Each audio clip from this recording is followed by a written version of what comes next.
여러분 안녕하십니까. 한국타이어 대전공장 인근 주민들이 화재 트라우마에 시달리고 있습니다. 대전공장 화재로 인한 물적, 정신적인 피해가 막대한 데다 화재가 언제 또다시 발생할지 모른다는 불안감 때문에 밤잠을 설치고 있습니다.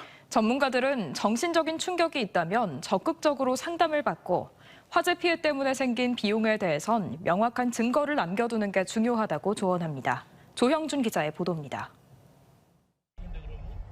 지난 12일 발생한 한국타이어 대전공장 화재 이후 정신적인 피해를 호소하는 사람들이 늘고 있습니다. 스크린 골프장을 운영하는 김광옥 씨는 화재가 언제 또 일어날지 모르고 피해를 스스로 감당해야 할지 모른다는 두려움에 잠을 못 이룹니다. 약국에 가면 두통약을 안 들어서 제주를 해서 계속 먹고 있는 중입니다, 지금도. 잠도 못 자고 두통이 심해서 구역질할 정도로 몸이 많이 괴롭습니다. 이번 화재에서 집안과 주변에서 운영하던 옷가게가 검은재에 뒤덮이는 피해를 본 이미영 씨도 사정이 비슷합니다. 9년 전 화재에도 피해를 입어 한국타이어에 두세 차례 피해 접수도 했지만 돌아온 연락은 없었습니다. 이번에도 똑같은 일이 반복될까 걱정입니다.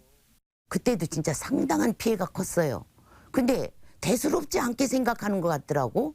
보상은커녕 무슨 사과말 한마디 못 들었어요. 한국타이어는 지금까지 150여 건의 주민 피해가 접수됐으며 피해가 증명되면 보상을 진행하겠다는 입장입니다. 따라서 보다 원활한 피해 증명을 위해 사용한 비용에 대한 영수증을 모아두는 게 필요합니다. 또 기침이나 두통, 정신적인 고통도 참지 말고 병원이나 심리상담센터를 찾는 게 좋습니다. 트라우마 센터라든지 어떤 심리상담센터에 가서 이 화재로 인해서 지금 자신이 느끼는 어떤 감정들, 피해들을 자세히 진술해 두시는 것이 나중에 도움이 될 것입니다. 대전 변호사회는 법률자문단을 꾸려 피해를 본 주민이나 상인들이 무료로 피해 보상 상담을 받을 수 있도록 한다는 계획입니다. 이런 가운데 대전 대덕구는 앞으로 석 달간 피해 지역 식당을 이용하기로 했지만 옷가게나 헬스장, 학원 등 다른 업종에 대한 지원책은 아직 없는 실정입니다. 지역 경제의 침체가 우려되는 만큼 관련 대책이 시급하다는 목소리도 나오고 있습니다. TJB 조형준입니다. 한국타이어 화재 당시 불이 주변까지 확대되며 소방 대응 2단계가 발령난 뒤에도 공장과 50m 거리에 있는 고속철도가 40분 넘게 운행돼 안전 불감증이라는 지적이 나왔습니다. 민주당 김두관 의원실에 따르면 화재가 발생한 뒤 총 18대, 소방 대응 2단계가 발령된 뒤에도 46분간 12대의 고속열차가 한국타이어 근처를 통과했습니다. 이에 대해 코레일 측은 공장 부지와 선로 사이 거리는 50m로 가깝지만 화재가 선로에 미치는 영향을 해당 구간의 KTX 기장과 실시간으로 주고받으며 화재 발생 1시간 10분 뒤인 밤 11시 20분부터 운행을 중단했다고 밝혔습니다. 어제 천안 서북구 신축 공사 현장에서 발생한 옹벽 붕괴로 3명이 숨진 사고와 관련해 수사가 본격화됐습니다. 대전고용노동청은 천안지청장 등 18명으로 구성된 산업재해 수습본부를 구성하고 공사 도면 등을 확보해 옹벽 설계와 축조 과정에서 문제가 없었는지 집중 조사하고 있습니다. 당국은 배수로 옹벽 상부를 통해 빗물이 들어가고 옹벽을 지지하는 블록이 무너진 점을 주목하고 있습니다. 충남경찰청 강력수사대도 현장 관리자에 대한 1차 조사를 마쳤고 부실공사 혐의가 있는지 등을 살펴 관계자들을 입건할 계획입니다. 어제 발생한 천안 옹벽 붕괴 사고와 관련해 최근 쌓아올린 옹벽이 해빙기, 지반이 약해지면서 무너졌을 가능성이 제기되고 있습니다. 이처럼 해빙기에는 도로 곳곳이 파이거나 구멍이 생기고 시설물 붕괴 위험성까지 높아지는데요. 미리 점검하고 대비하지 않으면 안타까운 인명사고로 이어질 수 있는 만큼 철저한 대비가 필요합니다. 김철진 기자가 해빙기 포트홀 점검 현장을 동행해봤습니다. 도로 표면에 30cm 이상의 크고 작은 구멍들이 움푹 패였습니다. 겨울철 도로에 스며든 물기가 얼굴녹기를 반복하며 생긴 포트홀입니다. 홈이 파져 있으면 훌렁훌렁하기 때문에 사실 여자 운전자들은 운전을 할 때 좀 조심스럽고 주변 중내 분들 중에서도 실제로 타이어가 구멍이 나서 수리를 하신 분들이 있었습니다. 포트홀은 흔히 장마철에 주로 발생한 걸로 알려졌지만 봄철 해빙기에 발생하는 것만 30-40%에 육박합니다. 포트홀은 단순 불편함에 그치지 않고 타이어 등 차량을 파손시키거나 이를 피하려다 2차 사고가 나는 경우도 많기에 신속한 처리가 필수입니다. 저희가 신속 대책반을 가동을 하기 때문에 주민들의 신고나 또는 수시로 계속해서 하루 종일 도로 순찰을 하면서 발견되는 즉시 바로바로 복구가 이루어질 수 있도록. 해빙기엔 도로뿐 아니라 주변 건물과 담벼락 등 시설물 안전에도 각별한 주의가 필요한 시기입니다. 겨울철 땅속 수분이 얼면서 토양이 평균 9%가량 부풀어 오르는데 해빙기엔 이 수분이 녹거나 증발해 건물과 옹벽, 담벼락의 구조를 약화시켜 붕괴 위험을 높이는 겁니다. 특히나 이렇게 관리가 되지 않거나 오래된 집의 담벼락의 경우는 해빙기 시절 사고 위험이 더 커질 수밖에 없습니다.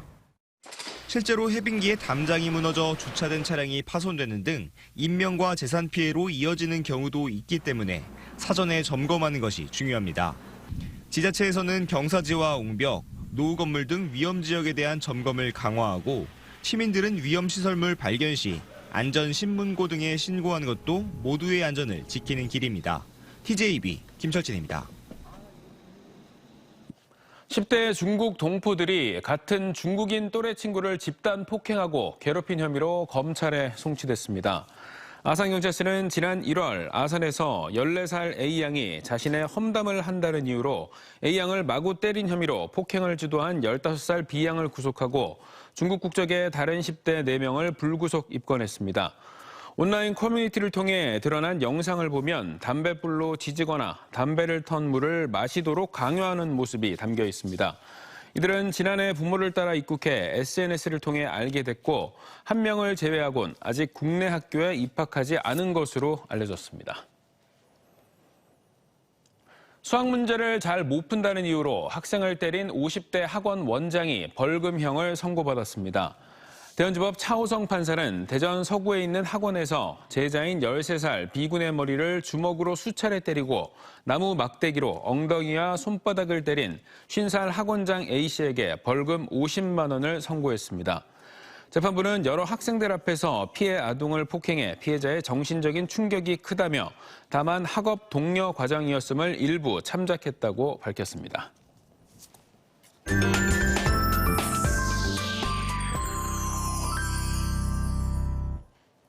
이번 주말은 맑고 포근한 날씨가 이어질 것으로 보여 나들이 계획하시는 분들 많으실 텐데요.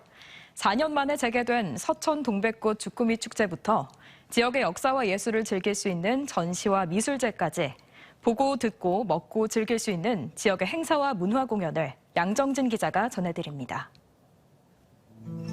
싱그러운 봄 햇살 아래 잎사귀와 꽃송이가 반짝입니다.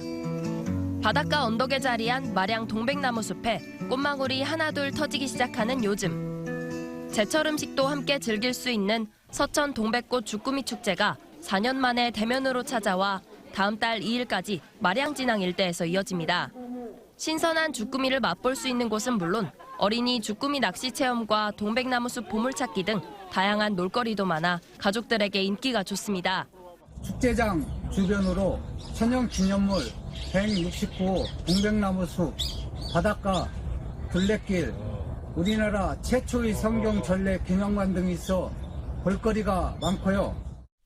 일제강점기 수탈의 공간에서 문화예술의 공간으로 재탄생한 옛 동양척식 주식회사 대전지점 건물 헤레디움에선 첫 번째 전시가 시작합니다.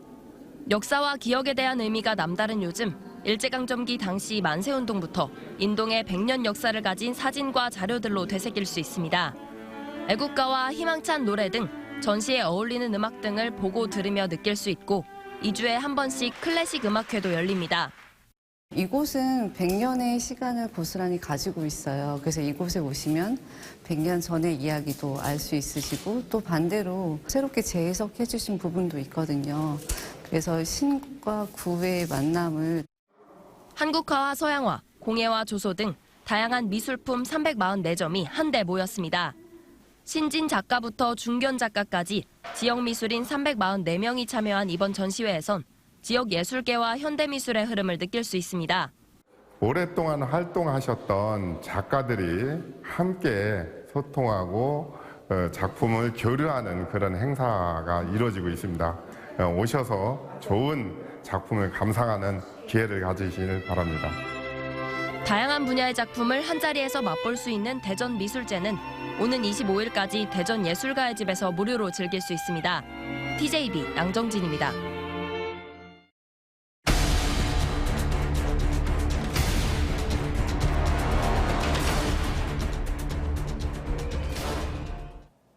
기획보도 소멸위기 해법은 없나 3번째 시간으로 고령화에 따른 노인 인구 급증으로 기하급수적으로 늘어나는 예산 문제를 살펴봅니다.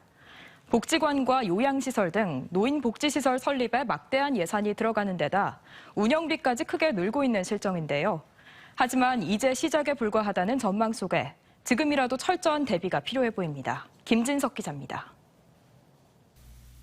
10년 전 전체 인구의 27%였던 부여군의 65세 이상 노인 인구는 지난해 말 38%에 달해 도내 평균 20%의 2배에 육박하고 있습니다.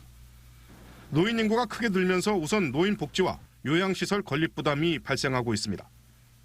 노인 종합복지관은 54억 원의 예산을 들여 지난해 문을 열었는데 개관 이후 연간 10억 원의 운영비가 들어갑니다. 문을 연 지 1년이 안 됐지만 이용자가 정원 1,200여 명을 한참 초과한 상태입니다. 이에 따라 별관 신축을 비롯한 시설 보강 등 추가 예산 지원이 필요한 실정입니다.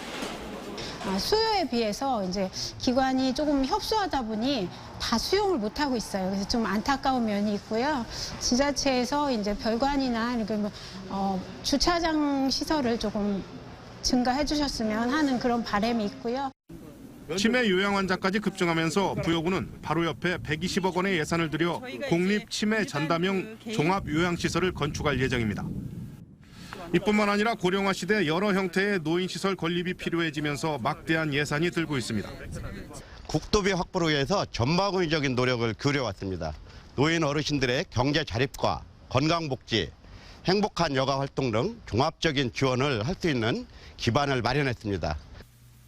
부여군에서만 노인 요양시설과 재가 노인복지시설 등이 36곳이나 되고 여기에 한 곳당 5, 6억 원씩을 들여 건립한 경로당까지 합치면 노인 관련 시설이 500여 곳이나 됩니다.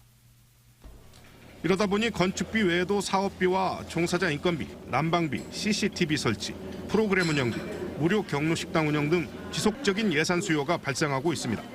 경로당이 난방비가 더 필요하고 운영비가 필요해요. 그 외에 운동시설도 충분히 좀 갖췄으면 좋겠고. 부여군뿐 아니라 도내 시군도 크게 다르지 않아 밑빠진 독에 물붓기란 말까지 나오는 상황입니다. 초고령화 시대를 맞은 충남도 내 일선 시군의 노인 분야 예산 비중은 전체 예산에서 적게는 20%, 많게는 30%를 웃돌고 있습니다. 중앙정부도 지속적으로 지자체 지원을 줄이고 있어 특히 재정 사정이 열악한 소멸위기 시군들의 고민이 깊어지고 있습니다. TJB 김진석입니다. 프로야구 한화이글스의 새 홈구장으로 사용될 대전 베이스볼 드림파크가 드디어 다음 주 첫 삽을 뜹니다.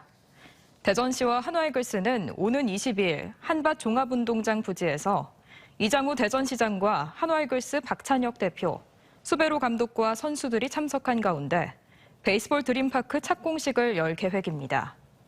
1,579억 원이 투입돼 2607석 규모로 건립되는 베이스볼 드림파크는 오각형 외야와 세계 최초의 인피니티 풀, 복층형 불펜 등을 갖춘 신개념 야구장으로 한화이글스 창단 40주년인 오는 2025년 시즌 개막에 맞춰 개장할 예정입니다. 충남도와 천안시가 오늘 천안시청에서 국립치의학연구원 설립 추진이 발대식을 갖고 전국적인 공감대 확산과 여론 형성을 위해 본격적으로 나섰습니다. 추진위원회는 김태흠 지사와 박상돈 천안시장이 공동위원장을 맡고 여야 국회의원 7명 등 도내 각계 인사 61명과 치의학계, 지역기관단체가 참여하고 있습니다. 국립치의학연구원은 대통령 지역공약이자 충남도지사 공약으로 충남도는 천안연구개발 집적지구 내 설립을 추진하고 있습니다. 지난해 2만 3천여 명의 어린이가 이용한 대전형 소규모 돌봄 공간인 거점 온돌방이 오늘 출범식을 갖고 본격 운영에 들어갔습니다. 올해 모두 15개의 거점 온돌방이 운영될 예정으로 대전시는 한 곳당 연간 1,000만 원의 운영비를 지원하고 돌봄 활동가를 파견해 사업 효과를 높인다는 계획입니다. 대전 시민 누구나 이용할 수 있으며 이용 시간과 방법은 대전 아이 누리집에서 확인할 수 있습니다. 기독교 복음선교회 이른바 JMS 총재 정명석 씨의 여신도 준강간 혐의 사건 변호사들이 잇따라 사임 의사를 밝히고 있습니다. 앞서 지난 13일 법무법인 광장 소속 변호인 6명이 전원 사임하기로 결정한 데 이어서 법무법인 원해 변호인 측도 재판을 주도하기 어렵다며 법원에 지정 철회서를 제출하기로 했고 또 다른 변호인도 사의 표명을 준비 중인 것으로 전해졌습니다. 이에 대해 변호인 측이 정 씨의 범행을 다룬 다큐멘터리 공개 이후 악화된 여론에 부담을 느끼고 있다는 해석과 함께 정 씨 측에서 재판을 지연시키려 한다는 주장도 나오고 있습니다. K리그2 충남 아산과 천안 CTFC의 충청 더비가 내일 오후 1시 30분 아산시 이순신 종합운동장에서 열립니다. 홈팀 충남 아산은 1무 2패로 K리그2 12위, 원정팀인 천안 CTFC는 13위로 최하위에 처져 있습니다. 황새의 고장 예산군에서 두 번째 황새 국제부부가 탄생했습니다. 예산군은 자체 번식한 2009년생 암컷 황새와 북쪽에서 날아온 야생 수컷 황새가 지난달 19일 서산에서 짝을 이뤄 알 4개를 낳고 부화를 기다리고 있다고 밝혔습니다. 러시아나 중국에서 날아온 야생 황새와 자체 방사한 황새의 국제부부는 두 번째로 지난해 첫 결합에서는 알을 낳았지만 부화하지 못했고 그동안 황새 번식은 대부분 방사한 황새끼리 이어져 근친도가 높아지는 문제가 제기됐습니다. 한 번도 그래 안 된다는 말이 없었지. 꽃송이가 그래 피었네. 꽃송이가 그 꽃 한 송이가 그래 피었구나. 거리의 사람들 수많은 사람들 그 길의 사람들 그래 나는